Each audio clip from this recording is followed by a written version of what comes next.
Mirëmërdita dhe mirë se keni ardhur. Kjo konferencë ka një vlerë të posaçme për këtë moment të rrugës tonë dhe ka një vlerë të posaçme edhe për të njohur publikun me të gjitha aspektet e masave që qeveria ka ndërmarrë dhe që tani më një pjesë e tyre janë kthyer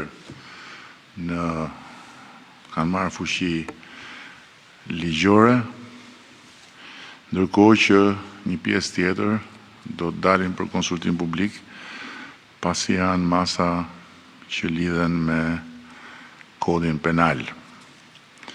Dhe tërësia e këtyre masave lidhet me atë që e kam paremëruar prej disa kohësh, domosdoshmërinë e ngritjes në një nivel tjetër të përpjekjes për t'i dhënë fund një herë mirë ndërhyrjeve të palishme të gjitha natyrave në territorin e Republikës së Shqipërisë.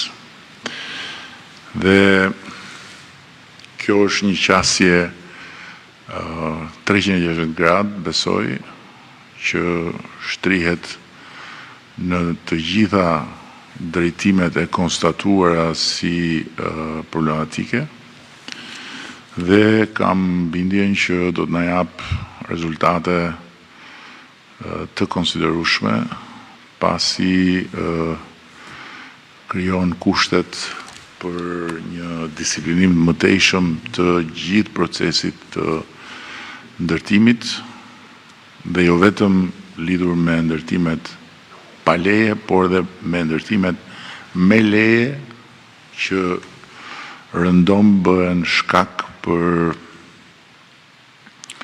deri edhe situata të vështira për njerëzit që paguajnë për të blerë një shtëpi dhe pastaj hasin gjithfarë lloj pengesash deri edhe pamundësinë për të regjistruar shtëpinë e tyre si pronë të patundshme apo edhe pamundësinë për të hyrë në shtëpi, siç ka ndodhur në disa raste për shkak të konflikteve mes ndërtuesish apo të tjera të kësaj natyre. Atëherë po i marr me radhë sepse janë masa që i drejtohen edhe aktorëve të ndryshëm në këtë proces, duke filluar nga rritja e garancisë së zbatimit të projekteve arkitekturore përmes përfshirjes detyruese me ligj të arkitektit përgjegjës në procesin e zbatimit të punimeve. Çfarë do të thotë kjo? Do të thotë që për shkak se arkitektët janë në një trysni të madhe nga ndërtuesit për të bërë devijime nga projekti i miratuar dhe ndërkohë nuk janë subjekt i ligjit,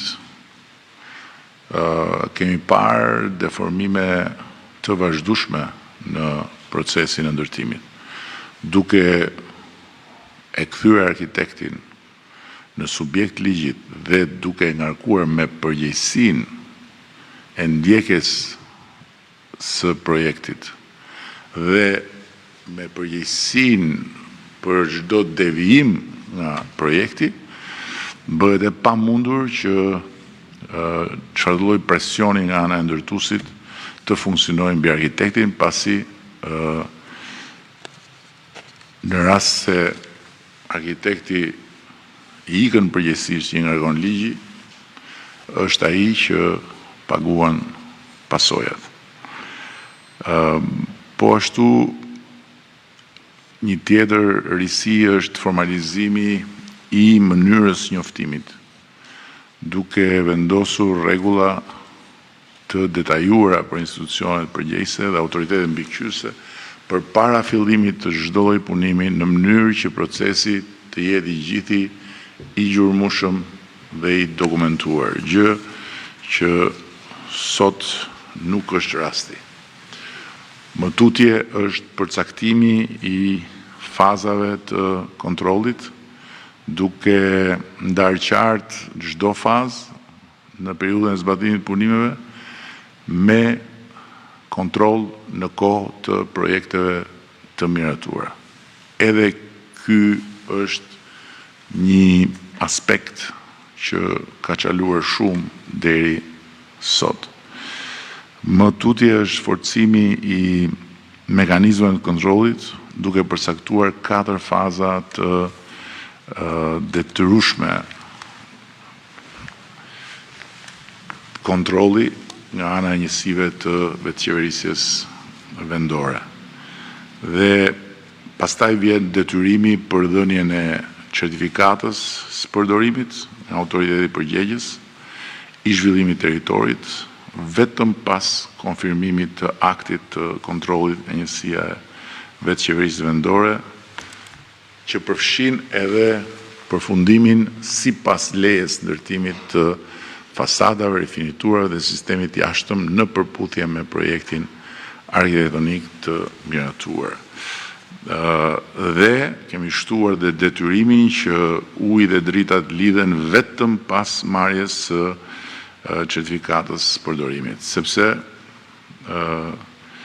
e keni parasysh që arsyeja pse njerëzit mbeten pa hipotek është se ndërtuesit nuk respektojnë të gjithë parametrat e lejeve të ndërtimit dhe mbikëqyrja nga ana e bashkive është konstatuar të jetë jashtëzakonisht e dobët,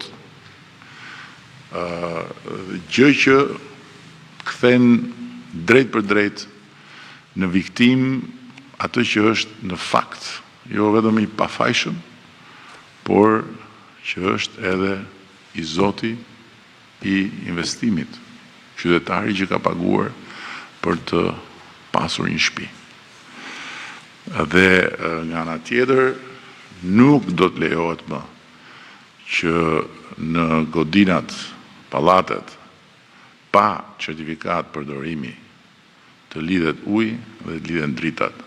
Nuk do të lejohet më që të merren njerëzit të futen në për apartamente pa u përfunduar ashtu siç duhet objekti dhe pa u pajisur njerëzit me hipotekën. Futen në apartament dhe janë në shtëpinë që e kanë paguar me të gjitha kursime e tyre, por nuk janë pronar me letra. Një gjë e papranueshme dhe e patolerueshme më tutje. Dhe gjithë kjo pjesë lidhet me procesin ku janë të përfshirë aktorët institucional, që nga arkitekti deri tek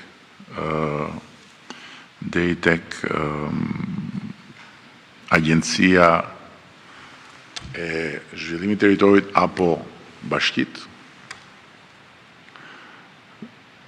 si edhe vetë agjencitë që garantojnë furnizimin me energji dhe me ujë. Më tutje është një tjetër, ky blok hyn tek ligji për kontrollin e disiplinimin e punimeve të ndërtimit. Ndërkohë që kemi një tjetër blok që është bloku i ndryshimeve në ligjin për planifikimin dhe zhvillimin e territorit, ku janë rregullimi, inventarizimi dhe regjistrimi i hapësirave publike. Këtu dua të ndalem një moment, sepse është shumë e rëndësishme për të gjithë ata që po ndjekin gjithë procesin e shërimit të hapësirave publike, por shumë e rëndësishme edhe për ata që operojnë dhe kryejnë aktivitet komercial në hapësira publike, por shumë e rëndësishme edhe për ata që zhvillojnë pronën private në një komunitet. Deri më sot nuk ka qenë rregulli i regjistrimit të hapësirës publike. Sot, me këtë masë të re, hynë në fuqi si një detyrim ligjor pikërisht regjistrimi i hapësirës publike. Që do të thotë, kur kemi një zhvillim të caktuar mbi një pronë private për një godinë, e cila pastaj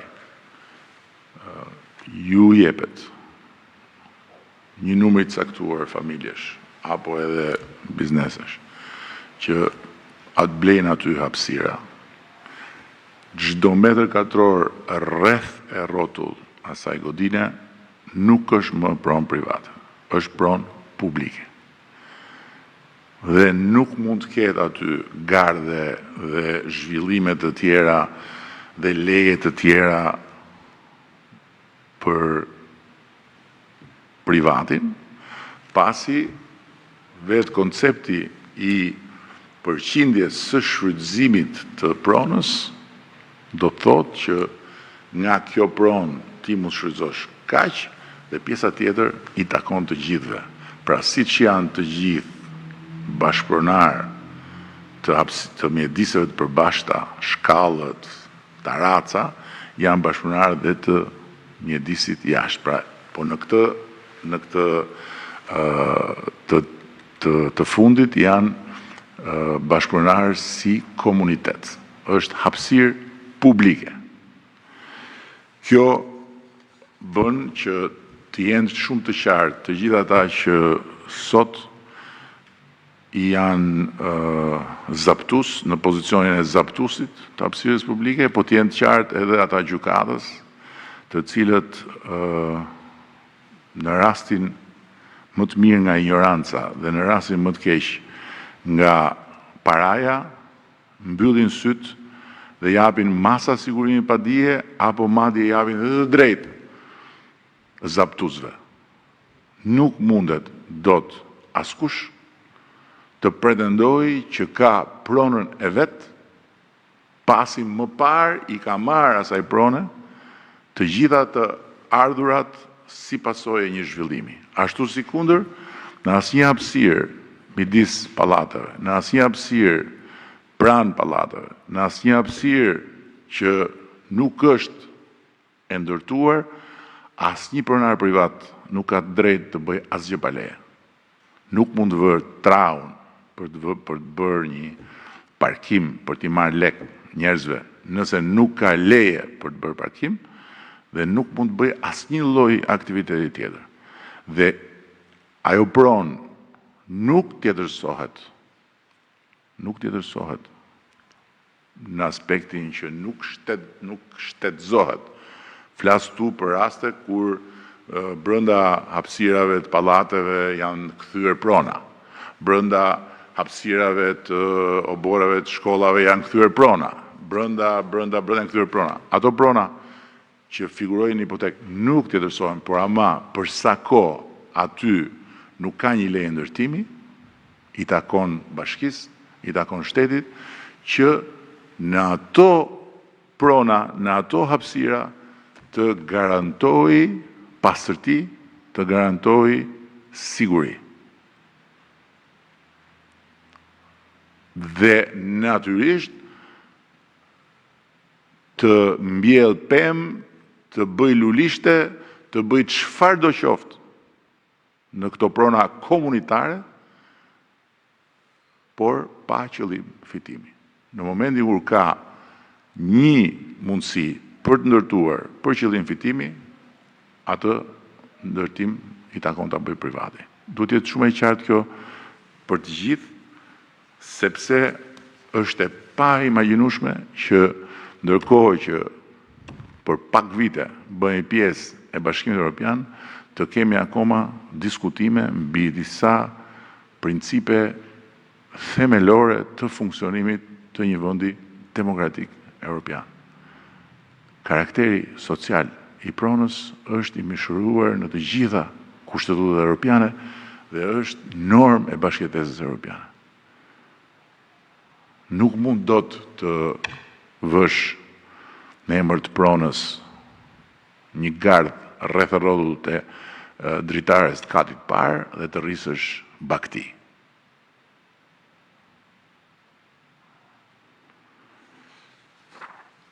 Më tutje është krijimi i regjistrit kombëtar elektronik të lejeve të zhvillimit të ndërtimit, që është një databazë digjitale kombëtare, ku do të regjistrohen të gjitha lejet e zhvillimit të ndërtimit, të lëshuara nga të gjitha autoritetet e zhvillimit të territorit, çka do të jetë një pikë referimi për të gjithë. Për të gjithë. Kudo ku ka një zhvillim, gjithsekush mund të bëj verifikimin në këtë databazë. Një tjetër mas është krijimi i listës zezë dhe ndalimi për të aplikuar për leje ndërtimi i shkelësve të lejeve të ndërtimit. Dhe jo thjesht i kompanive, po i personave. Lista e zezë do të përfshi zhvilluesit, do të përfshi shoqëritë, do të përfshi individët që kanë shkelur ligjin, përfshirë administratorët, ortakët, pronarët përfitues, që do të përjashtohen nga çdo mundësi për të marrë leje ndërtimi për një periudhë 5 vjeçare. Dhe kjo listë do të mbahet dhe do të përditësohet nga sekretariati teknik i Këshillit Kombëtar të Territorit dhe të Ujit, dhe do të jetë një regjistër publik i aksesueshëm në faqet elektronike nga të gjithë. Dhe gjithë ky proces ndalimi do të thotë që nëse një subjekt ka kryer punime në kundërshtim në shkelje të lejes së miratuar nga organi kompetent, Këshilli Kombëtar apo Bashkia, dhe ka shtuar ose ka ndryshuar edhe qoftë edhe fasadën, këto shkelje natyrisht pasohen me gjoba, pasohen me të gjitha ndëshkimet e tjera, por e bëjnë me njëherë një subjekt të listës zezë. Dhe thash, nuk është thjesht një subjekt, një individ, po janë të gjithë ata që përfshihen në këtë proces. Ku hyn edhe arkitekti, të cilit i hiqet licenca për 5 vjet dhe nuk mund të ushtrojë më profesionin. Një pikë tjetër është monitorimi i territorit nëpërmjet teknologjisë. Përdorimi i kamerave, i dronëve, i sistemeve GPS për monitorimin e ndërtimit dhe kontrollin koreale të zbatimit të lejeve ndërtimit. Sot që flasim, nga ana e Këshillit Kombëtar të Territorit, kërkohet vendosja e kamerave në të gjitha kantierët e ndërtimit. Dhe ndiqet gjithë procesi në kohë reale. Një tjetër mas është krijimi i fondit gjelbër, i cili përcakton detyrimin që subjektet ndërtuese duhet të garantojnë një sasi të caktuar pemësh në raport me sipërfaqen e ndërtimit. Dhe rregullat e posaçme për krijimin e këtij fondi do të përcaktohen me vendim të Këshillit të Ministrave. Për shembull, nëse një subjekt zhvillues është pajisur me një leje ndërtimi për një objekt, po themi, me një sipërfaqe 5.000 metra katror, me këtë mas të re në ligj, i lidhet me njëherë detyrimi për të garantuar një numër të caktuar pemësh në raport me sipërfaqen që do të ndërtoj. Është një plan që e kemi përpunuar, do të krijojmë fidanishtet publike në pjesë të ndryshme të territorit dhe në ato pjesë të ndryshme të territorit subjektet do të sjellin pemët. Nuk do të jetë një histori që po unë do mbjell pemë dhe shifemi. Pemët do të ketë një katalog për pemët, do të jenë parametrat e përcaktuar dhe subjektet do të dorëzojnë pemët. Kështu që kush ndërton më shumë, do mbjelli më shumë pemë. Nga ana tjetër, kemi marrë një tjetër masë, dhe këto janë të gjitha në fuqi, që të jemi të qartë. Nuk janë të gjitha masa në fuqi. Që është ndalimi i ndryshimit të aktivitetit, funksionit, destinacionit një objekti, apo të një njësie pa marrë lejen përkatëse. Çfarë do të thotë kjo?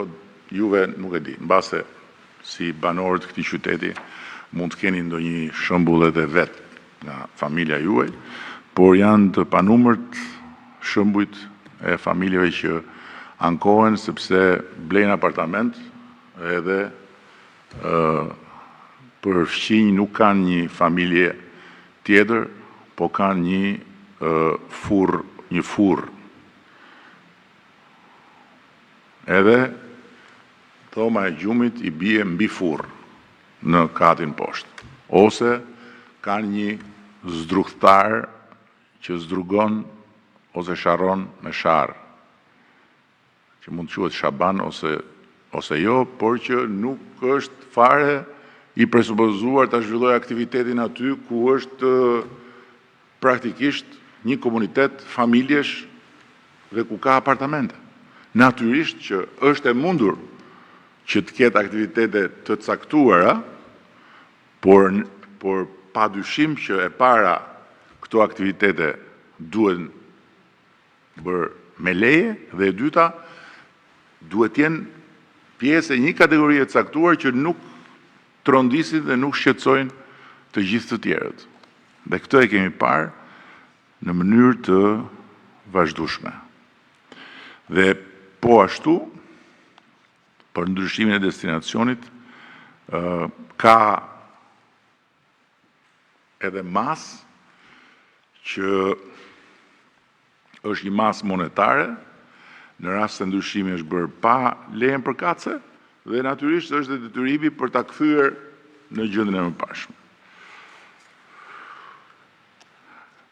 Më tutje, një masë tjetër e rëndësishme është regjistrimi i lejeve të ndërtimit, pranë Agjencisë Shtetërore të Kadastrës dhe njoftimit të dhomës kombëtare të notarisë. Kjo është një tjetër masë për të garantuar që kush blen apartament është apo dyqan është i sigurt që po blen një pronë të regjistruar dhe të regjistrueshme, nuk po blen një pronë që s'do ta regjistroj dot kurrë ose do presim me vite se duhet pastaj të kalojmë proces legalizimi, ndërkohë që ndërtuesi ka ikur në drejtim të paditur. Siç ka ndodhur për fat keq shpesh herë. Dhe noteri do të hyjë në mes në mënyrë që ta garantojë këtë proces. Ka një tjetër parashikim të rëndësishëm detyrus për lejet e ndërtimit për objektet rezidenciale që duhet patjetër të përfshin hapësirën për fëmijët. Dhe kur them duhet përfshin hapësirën për fëmijët, nuk kam parasysh një baçe 5 metra katror me 5 metra katror me një kolovajse. Kam parasysh hapësirë të brendshme për fëmijët.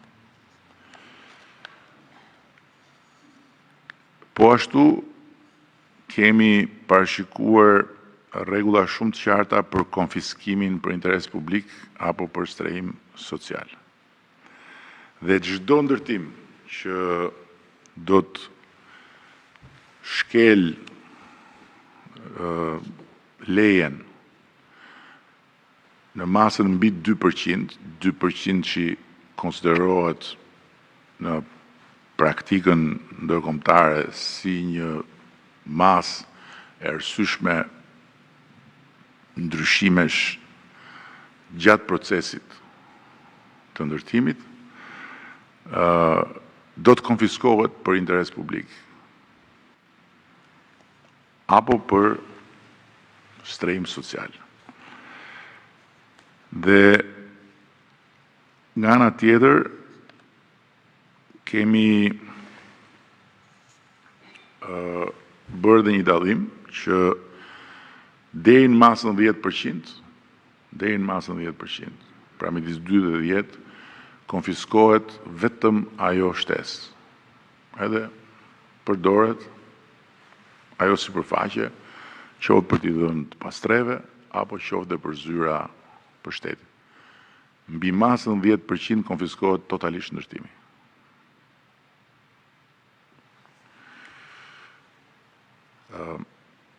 Ky ishte një tjetër blok i risive. Dhe ky blok pastaj vazhdon me disa problematika të tjera që janë punimet e filluara dhe të papërfunduara, për cilat ka përfunduar afati i lejes ndërtimit prej më shumë se 5 vjetësh. Kemi parë në për qytetet ndryshme, një godin atje, rri atje në mes qytetit, edhe bëhet edhe si vend me probleme, kështu që të gjitha këto sipas këtij akti ligjor do prishen, do konfiskohen, apo do të vendosen procedura për t'i përfunduar në rast se do shfaqet dikushi që i ka lënë në atë gjendje dhe që do të sjellë garanci që mund t'i përfundojë. Por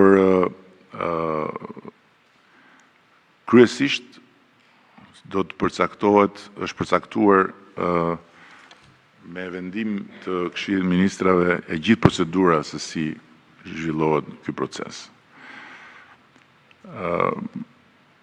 Muret rrethuese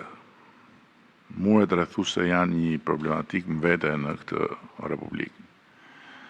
Dhe akti që kemi kaluar përcakton se muret rrethuese do duhet t'i nënshtrohen rregullave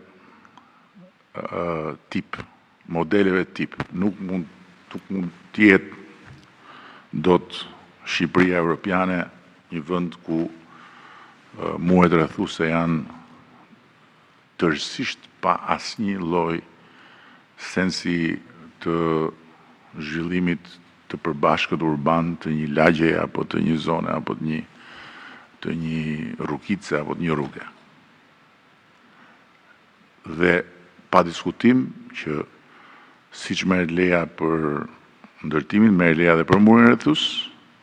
Muret rrethuese pa leje do duhet t'i nënshtrohen korrigjimit, pra do duhet të adaptohen sipas modeleve tip që do t'i vënë në dispozicion bashkitë për të mos krijuar as burokraci dhe patjetër që kudo ku janë ndërtuar në godinat për qëllim fitimi, se ka mure rrethuese shtëpish, të cilat për të cilat natyrisht procedura do të jetë mirëkuptuese, edhe do të jepet kohë që ti adaptojnë si duhet, kurse çdo mur rrethues i bërë në për rezorte, në për pallate, në për godina për qëllim fitimi, do prishet.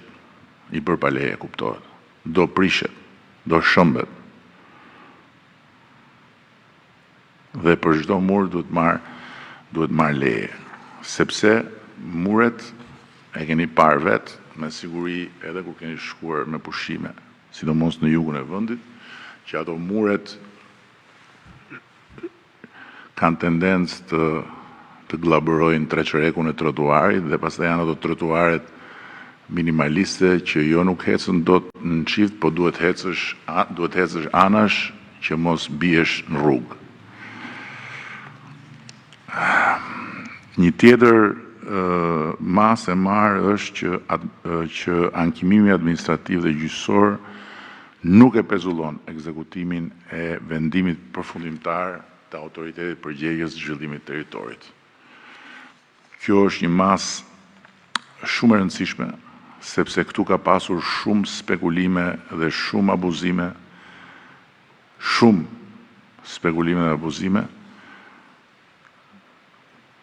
siç ka pasur dhe shumë akte pranimin heshtje, një sport shumë i shëmtuar i mos paraqitjes fare në gjyq të palës pushtet lokal, ose të palës një agjenci qendrore në territor. Kështu që nuk do të ketë asnjë pezullim të ekzekutimit vendimeve të autoritetit përgjegjës zhvillimit të territorit. Një tjetër risi është rritja e rolit të policisë shtetit si pjesë e bashkëpunimit institucional për kontrollin dhe monitorimin e territorit. Bashkëpunimi mes policisë shtetit dhe autoritetet kontrollit të territorit forcohet me instrumenta të ri ligjor dhe i jepet mundësia autoriteteve përgjegjëse, i jepet mundësia dhe pushtetit vendor më konkretisht që të ketë një ndërveprim të menjëhershëm ligjor me policinë e shtetit lidhur me këtë problematikë. Ndërkohë që ka parashikime të reja për mos zbatimin e fasadave sipas projekteve. Kjo është shumë e rëndësishme sepse siç mund ta dini, në Shqipëri operon grupi më i madh i arkitektëve ndërkombëtar në të njëjtin vend. Dhe janë rreth 200 arkitektë ndërkombëtar që studio arkitekturë ndërkombëtare që janë të përfshirë në projektin në Shqipëri. Dhe një pjesë jo e vogël e tyre janë emrat më të mëdhenj në botë. Dhe tani të marrësh arkitekt të këtij kalibri, dhe kjo nuk i heq asnjë gjë të drejtës dhe të arkitektëve lokal, dhe cili do arkitekti që kur bën këtë të realizohet kjo. Jo bën këtë dhe në fund del një kub teneqe, sepse ndërtuesi bën çfarë doj me fasadën. Fasada është e drejta e çdo kujt që nuk banon në atë godin për të pasur një prezencë estetike aty ku jeton. Në radhë parë. Pastaj edhe komponentet e tjerë të fasadës që kanë të bëjnë me kursimin e energjisë, që kanë të bëjnë me të tjera aspekte. Por në radhë parë është e drejta e çdo kujt që jeton në këtë qytet ose në cilin do qytet që të ketë rreth rrotull gjëra të bukura, jo shëmtira. Kështu Kështu që nuk është një shpike e jona, por edhe për fasadën, siç thonë dhe legislacionet të tjera, mund shkohet deri në konfiskim total. Deri sot, na i kanë bërë të vështira shumë gjëra sepse kanë përdorur njerëzit si puna e Hamasit për të mbrojtur veten. I kanë futur njerëzit pa certifikat përdorimi në shtëpia, pa mbaruar punimet, pa vende ashensorët ndonjëherë, e të tjera, se i dinë shumë mirë shqiptarët që më dëgjojnë tani, dhe e kanë bërë të pamundur që të ndërmerren masat ekstreme, që të bëhen, se çfarë do konfiskosh aty? Si do ta konfiskosh? Kur njerëzit janë brenda? Si do ta bllokosh mëtej e tjerë? Ndërkohë që ndryshimi thelbësor që bëjmë me këto ndërhyrje që nuk ka më uje, nuk ka më drita pa marrë certifikatën e përdorimit dhe nuk ka më 100 darkë të paguar nga njerëzit për të plerë shtëpi që mos përkthehet në pronë me hipotekë. Dhe nuk ka më që tjetër leje merr e tjetër leje zbaton. Kështu që deri për fasadën dhe janë të përcaktuara si e qysh, do shkohet deri në konfiskim. Tani vim tek një element tjetër që me shumë të drejtë, me drejtën e Zotit dhe të popullit, shumë qytetarë kanë ngritur gjatë gjithë kësaj periudhe, që mirë më dakord këta që shkelin e këta që bëjnë, po çfarë ndodh me ata që duhet kontrollojnë? Se tani përtej faktit që kjo është shumë më vështirë të bëhet se sa të thuhet, po në fund të ditës diçka dikush duhet ta paguajë dhe nga ana tjetër.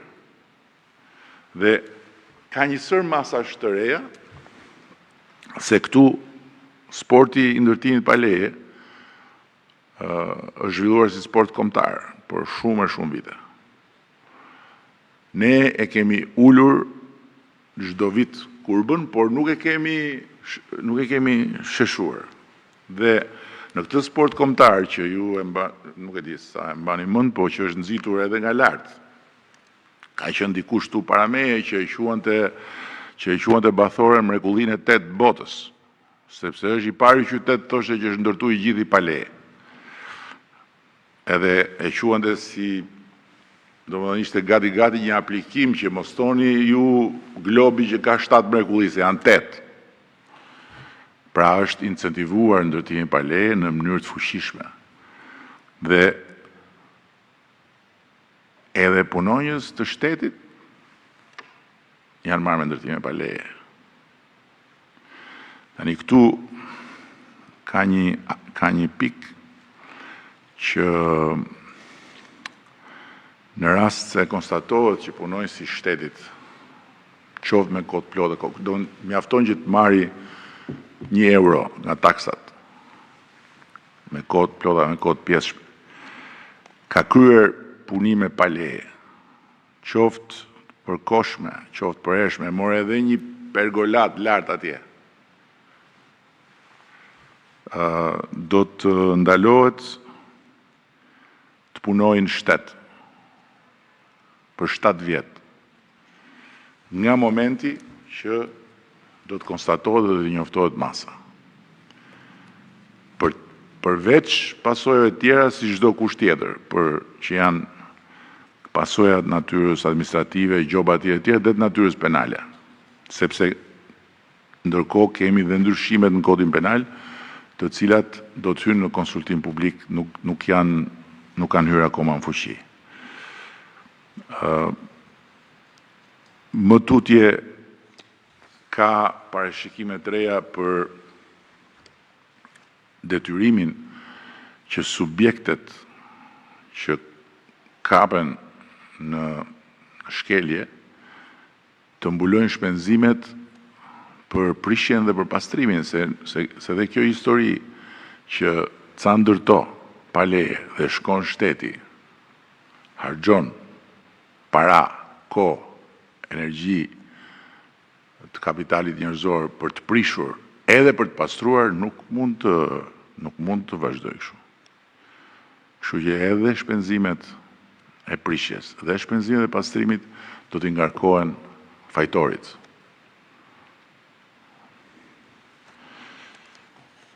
Më tutje ka një mas tjetër që është mosveprimi i autoriteteve në rastet të miratimit në heshtje, që janë rastet kur dokumenti i lejes duhet t'i dorëzohet kërkuesit 15 ditë nga dita e pagesës, taksës ndikimin në infrastrukturë nga autoriteti vendor dhe 30 ditë nga autoriteti qendror, dhe pastaj leja gjenerohet automatikisht e tjerë, në të gjitha këto raste do të ketë sanksione.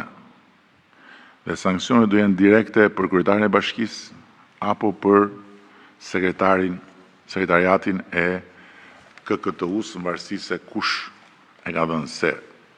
Ka historira të habitshme me pamundësi objektive nga ana e subjektit për të paguar taksë nga një anë. Domethënë që ti të presësh dhe të mos të thonë hajde paguaje taksën, ose që ti shmangesh kësaj duke luajtur me sy me autoritetin përkatës, është e pa tolerueshme. Më tutje janë ashpërsuar, siç thash, masat administrative që përveç kësaj që përmenda kanë bëjnë me mosdeklarimin e punimeve që kryen me deklarat paraprake, kanë bëjnë me kryen e punimeve pa leje brenda brezit bregdetar apo në zonat me përparësi zhvillimin e turizmit e tjerë. Ky ishte bloku i dytë. Bloku i tretë i ndryshimeve janë në ligjin për inspektimin dhe mbrojtjen e territorit nga ndërtimet e kundërligjshme, ku hyn monitorimi i lejeve në kompetencë të Këshillit Kombëtar të Territorit nga Agjencia e Zhvillimit të Territorit, që do të sjellë një ndryshim të qëndrueshëm të gjithë strukturës së monitorimit në tërësi. Dhe trupës së inspektimit të krijuar nga inspektoriatet e mbrojtjes territorit do t'i shtohen dhe 2 persona të tjerë përgjegjës me rol mbështetës nga Drejtoria e Monitorimit pranë agjencisë. Kjo do të bëjë që surprizat që i kemi parë në forma nga më të ndryshmet të minimizohen maksimalisht. Unë mendoj se duhet të asgjësohen, po le të themi të minimizohen maksimalisht, sepse çdo godinë dhe çdo leje, ndërtimi për një godinë do të lidhet me persona përkatës. Dhe nuk do të jetë më faj anonim. U ndërtuan 4 kada, 5 kada në mes Tiranës, edhe faji është anonim. Nuk do të jetë më kështu. Çdo godinë, çdo leje ndërtimi do të jetë lidhur me persona.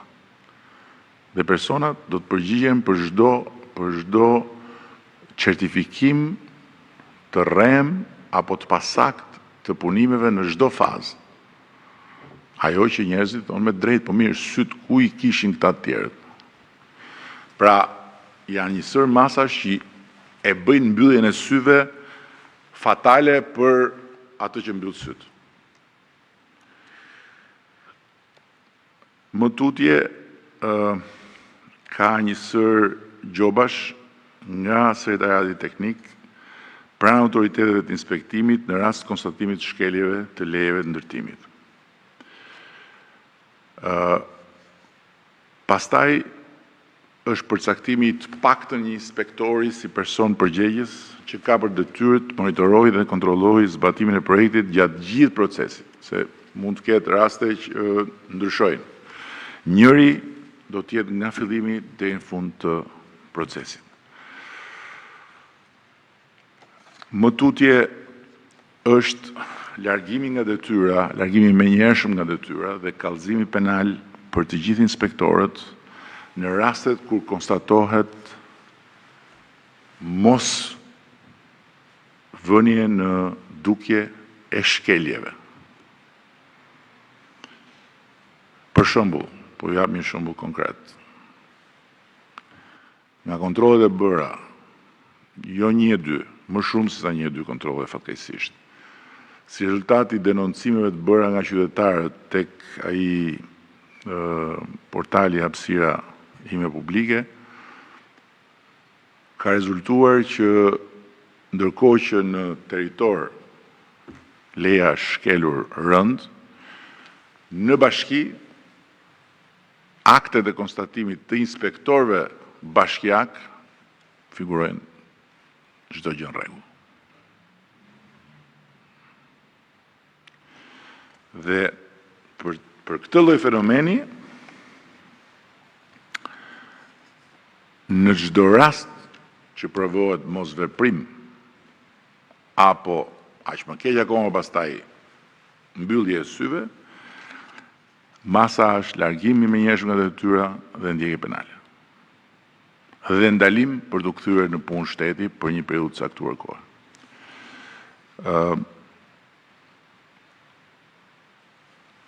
Të gjitha denoncimet e bëra nga qytetarët në portalin hapësira ime publike apo në forma tjera të provueshme do të jenë të lidhura drejt për drejt me personat përkatës. Pra, asnjë denoncim nuk do të mund të lihet sikur nuk ndodhi. Në rast se një denoncim është lënë sikur nuk ndodhi, direkt shkohet tek përgjegjësia.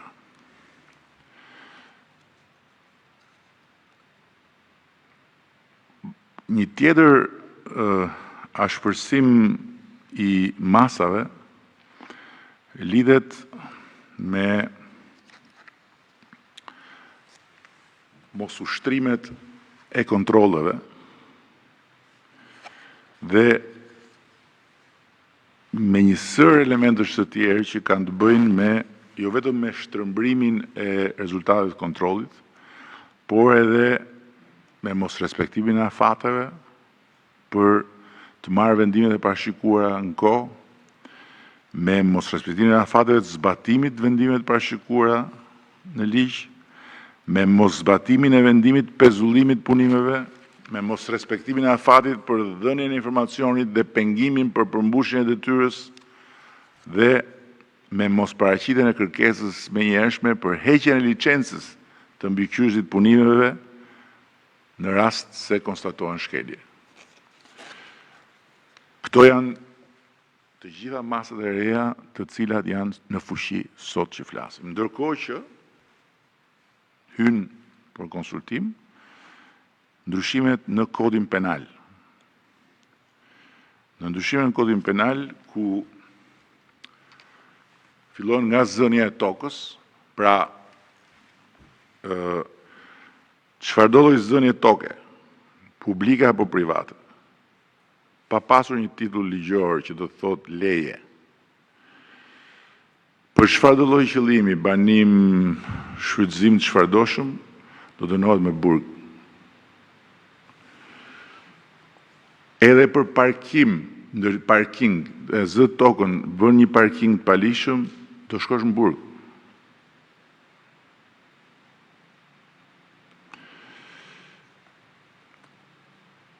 Pastaj janë nenet e tjera për përsëritjen apo bashkëpunimin, apo kur kjo sjell pasojë që rritet masa e dënimit. Masat e dënimit do t'jenë përfundimtare kur të shpallet drafti, kështu që nuk po i citoj. Ndërsa kur këto sulme bëhen në zonat mbrojtura, bëhen në parqe natyrore, cënojnë objekte trashëgimisë kulturore, objekte kulti, monumentet kulturës, apo infrastrukturën kritike, atëre burgimi është goxha më i gjatë. Dhe kur një vepër e kësaj natyre kryet nga persona që paguhen nga shteti, në çfarë do lloj pozicioni qofshin, dhe sidomos kur konstatohet symbyllje dhe bashkëpunim nga ata që duhet t'i ruajnë këto territore, atëre dënimi është edhe më i gjatë. Dhe ka një sër nenesh që lidhen pikërisht me personat që punojnë për shtetin. Dhe në fund fare do të propozojmë dhe disa ndryshime për administrimin e objekteve të konfiskuara dhe ndërtimet pa leje për interes publik dhe strehim social. Ku shfuqizohet e drejta e parablerjes në një procedurë konfiskimi dhe e drejta për të lidhur kontratë me premtim shitje. Ky është thelbi i këtij ndryshimi. Këto janë të gjitha ndryshimet, përveç atyre të kodit penal, të gjitha të tjerat janë në fuqi dhe Ministria e Brendshme, Ministri i Drejtësisë ka nisur punën për një proces informimi. Do t'i çojmë të gjitha ndryshimet në një paket informimi për të gjithë autoritetet dhe për të gjithë punojësit që lidhen me këtë problematik. Do t'ja uçojmë të gjithëve me emër dhe me mbiemër në zarf, do japim dorë, që mos thonë nesër nuk e kisha lexuar, nuk e dija etj. Të gjithë. Do t'ja çojmë të gjithë gjykatësve të gjykatës administrative. Se dhe ata janë shumë të zënë edhe kanë shumë ngarkesë, edhe nuk kanë kohë mbase që t'i lexojnë. Madje atyre do t'ja u bëjmë dhe me shpjegime, sepse është një fushë specifike që shpeshherë edhe nuk e kuptojnë dhe nuk kanë faj. Dhe i mirë kuptojmë në mos kuptimin e tyre, dhe t'ja uçojmë emër mbi emër çdo gjykatësi të gjykatës administrative, të gjitha ndryshimet me të gjitha shpjegimet teknike dhe do t'i vëmë dispozicion edhe ekspert në rast se kanë nevojë për sqarimet më teshme. Dhe uroj shumë që marrjet e masave të sigurisë në dhoma të ashtu quajtur këshillimi, ku nuk lajmërohet asnjëri dhe ku nuk kanë iden fare se çfarë mase po marrin, se vjen një ankesë me letër dhe nuk e shohin fare se për çfarë bëhet fjalë. Dhe marrin masa sigurimi që i bie ndesh një komuniteti të tërë atje. Dhe komuniteti atje me drejt thot, ja e shef, korrupsion. Vetëm se ja vë gishtin e korrupsionit institucioneve që duhet ta heqin atë çiban aty, ndërkohë që korrupsionin e bën dikush tjetër. Të marrin fund. Dhe patjetër që do t'i publikojmë të gjitha këto edhe për dijenin e publikut. Dhe kush do t'jetë interesuar t'i shkoj, do t'ja uçojmë të gjithë arkitektëve licencuar të Republikës së Shqipërisë me zarf dhe me emër, të gjitha studiot të arkitekturës, do t'i çojmë të gjithë noterëve, të gjithë inxhinierëve, të gjithë ndërtuesve, patjetër do t'ja uçojmë të gjithë ndërtuesve, atyre që nuk din shkrim e këndim, do t'ju vëmë dispozicion edhe një lexues në rast se duan me licencë, që askush mos thot nesër nuk e dija. Dhe e drejta e komunitetit duhet triumfoj një herë mirë dhe asnjë lloj force e verbër e çfarëdo lloji për mase nuk mund dot të marrë peng asnjë familje të vetme duke i ndezur furrën poshtë krevatit